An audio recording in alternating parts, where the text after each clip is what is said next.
एषा ते भिहिता सांख्ये बुद्धियोगे त्विमां शृणु बुद्ध्या युक्तो यया पार्थ कर्मबंधम प्रहास्यसी. हे अर्जुना, आतापर्यंत मी तुला सांख्य म्हणजेच ज्ञानमार्ग या दृष्टीने जे सांगितले ते समजावले आहे. आता तू बुद्धियोग, कर्मयोग, समत्व बुद्धीने केलेले कर्म ऐक. या बुद्धीने युक्त झालास तर कर्मामुळे बांधल्या जाणाऱ्या बंधनातून म्हणजेच फलाच्या आसक्तीमुळे निर्माण होणाऱ्या दुःखातून तू मुक्त होशील, असा ह्या श्लोकाचा अर्थ आहे. मनुष्य जेव्हा कर्म करतो तेव्हा तो फळाशी बांधला जातो.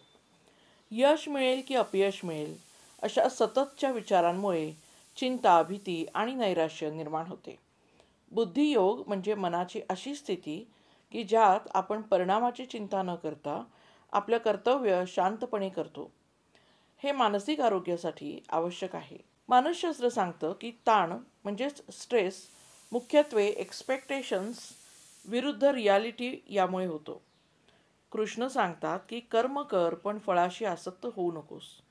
जेव्हा आपण परिणाम सोडून कृतीवर लक्ष केंद्रित करतो तेव्हा अनावश्यक ताण कमी होतो. बुद्धियोग माणसाला लवचिक बनवतो. अपयश आले तरी तो खचत नाही, यश आलं तरी अहंकार वाढवत नाही, म्हणजेच संकटांशी लढण्याची ताकद येते.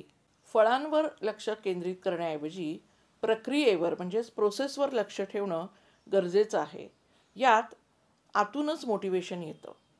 म्हणजे बाहेरून जे परिणाम आपल्यावर होत असतात त्यावर आपण अवलंबून राहत नाही. थोडक्यात मानसिक शांती आणि खरं स्वातंत्र्य हे आपल्या कृतीत आहे, परिणामाशी असलेल्या आसक्तीत नाही.